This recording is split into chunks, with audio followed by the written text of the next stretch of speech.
Okay, as we've seen over time, stocks can give us a pretty good return, maybe a great return, especially compared to inflation, especially over time, and especially as you use compounding and continue to add and continue to buy and let that money grow and compound over many years. There's actually Albert Einstein who said that compounding was the greatest discovery or the greatest phenomenon in the universe, which is interesting. He's the E equals MC squared guy, of course, and yet he recognized the benefits and the power of compounding. But stocks can go down too, and that's the risky part about it. And so we're going to take a look here. Well, what's the worst case, a worst case scenario? And at least what history tells us the worst case scenario was the Great Depression, right? Many, many years ago, and we actually have things in place now from governments and ways they get involved with monetary policy, adjusting interest rates up and down and things to try to prevent another Great Depression. But let's say that's the worst case scenario and it happened again. How could we survive that? Can we survive that? And what actually happened back in the past? So worst case scenario was the Great Depression and this big stock market crash. You might have heard of the stock market crash, and we're going to look at that. Otherwise known as Black Monday and Black Tuesday. And they weren't black because the numbers went up. They should have been maybe called Red Monday and Red Tuesday because the numbers went down, way down. The stock market crash went way down, worst of all time. And it was bad, really bad. How bad was it? Well, on Monday, the stocks went down, unexpectedly down 12.8%, almost 13% in one day. The entire market, one day, boom, down 13%. The next day, down 11.7%. 2 days in a row, down 11.7%, and then continued. So within 2 days, all of a sudden, 24% of returns of investments were gone. Think of that. A quarter of everybody's stock market portfolio gone, zero, well not zero, but gone 25% in 2 days, and how long that might take to make up for it. And we're going to do some interesting analysis here. I'm going to do a demonstration where you can kind of see, well, what was it like and how did the returns bounce back and how did people survive these worst case scenarios, and they actually did quite well. So we'll look at a couple of time periods of the Great Depression, 1929 to 1939, and 29 to 39 roughly, which was the beginning of World War II. Another big seismic traumatic thing in the world, right? World War II. And we'll see, well, what happened between, like, if I invested right, at the beginning of the Great Depression, maybe earlier in the year 1929 through the Great Depression, how did I do? And how about 1929 to 1945, 46 as far as World War II? And if that's the worst time, how did that end up looking for folks? So let's go ahead and take a look at that, and I'm going to go back to MoneyChimp as a nice little compound interest thing to really help us do that, because they can look back at historical market returns and you can do some what-if scenarios yourself as well. Okay, I'm back here at MoneyChimp.com. This is /features market, dash CAGR. If you just search MoneyChimp compound annual growth rate, or CAGR, C-A-G-E-R, you'll find it too. Got the link there in the course as well. And you're looking for overall stock market returns. They have a CAGR where it's looking at future values, but we want to look at stock market returns historically is what we're going to look at. And we're going to do some date ranges and things and look at these worst case scenarios during the Great Depression and World War II.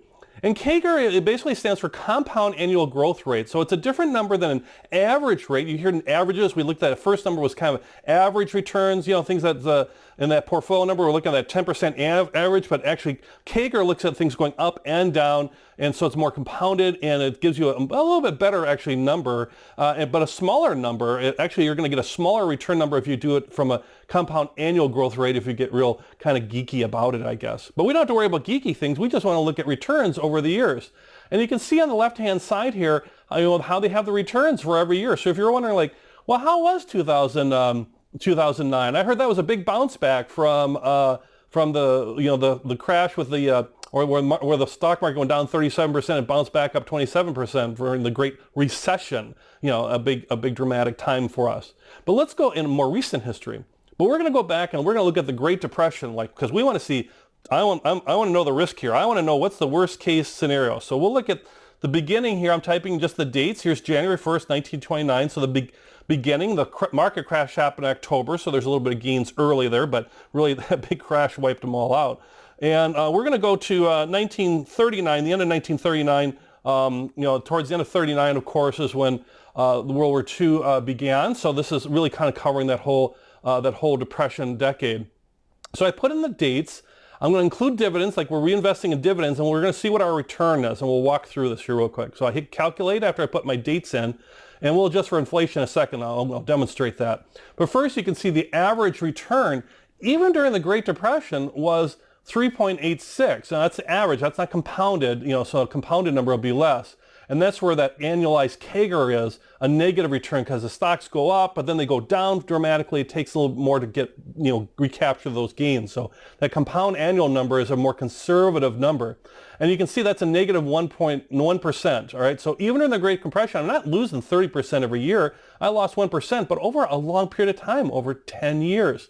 Also, the standard deviation is a measure of risk. The bigger the number, the more volatile or risky it is. And 31% is huge risk. Lots of big swings during the Great Depression. So later in the course, we'll have some things around standard deviation and beta as far as measuring risk. And you'll learn all about that. It'll be real easy. But understand, this just showing this big number means that's really, really risky. And $1, if you invested $1 US, it would have grown to 89 cents based on the CAGR. Not grown at all. It means you would have lost money. Your investment would be worth 89 cents. And you can do the math if you had 10,000 or 100,000, how much less you'd have. But it's not the complete devastation that you might think of during the Great Depression, but it was for a long period of time. That's why holding stocks can be a more long-term game. Now, if we adjust for inflation, because something unusual happened, because think about the Great Depression, where prices, which is inflation means prices are rising in goods and services, were prices rising? Was it more expensive to buy something? And actually no, because think about it, all these people are out of work, the stock market's been crashing, so if we adjust for inflation, let's see what happens here, and we just calculate, we actually get a better return in comparison adjusting for inflation because prices went down, or deflation. So actually, even though my return was negative, when we saw it without inflation, now our return is actually a little bit positive. And our dollar, in effect, comparing inflation, actually grew a little bit because of the pricing pressure of this very devastating time. And you can see that here. Now let's play this out further. Let's say, well, we're a long-term investor. We invested at the great stock market crash, which we're not. This is just truly for academic, so you can see worst case scenario because it's so much better now, but we want to look back at the past as well. And let's say we go up to 1946, right? Right past the end of World War II. We took out the inflation measure. We're adjusting for our dividends. And what happens? We started in 1929 and we went to 1946. What was our return over that time period? You can see it's pretty low, right? It's still, well, 6.49, that's not so bad average, but our CAGR, our adjusted returns 2.77, not the end of the world, but not negative either. Remember, this is the Great Depression and World War II, and looking over the stock market over a period of time. Still high standard deviation, but our dollar grew as well. So even during like a worse period, and I'll show a better period here so we can see, and if we adjust for inflation, actually something unique happens here, or it should, where it went down, our overall annualized return went down, and our actual dollar grew less because we had prices start to come back as there was a recovery, right? So you can see even during these worst periods of time, over 2 decades, almost 2 decades of the Great Depression and World War II, in effect, my purchasing power and my return grew over that time. And you can have fun with this and play with it during different time periods. I mean, if we were to have fun and look at, let's say, 1990 to the year 2000. Let's say 1998, you'll see some crazy numbers because that was during the time of the dot-com boom where the technology stocks took off because of the internet, there's new technology. You can see 18%, and our dollar grew just dramatically. So you can see how you can have that, and then how the bubble can burst as well. So really the thing to take away from all of this is understand that your investments can grow over time. But there might be some ups and downs with it. But even worst case scenario, at least my feeling on it is you're going to be okay in the stock market, but it's got to be over long periods of time. You can't sell right when the stock market crashed over 2 days and went down 30%. You need to kind of stay with it and either continue to invest. And that's the other secret sauce on this too, is when we saw that Money Chimp thing looking at compound interest, this is not calculating in if I kept buying on a regular basis, because then as I'm buying low, it's actually going to grow even more over time.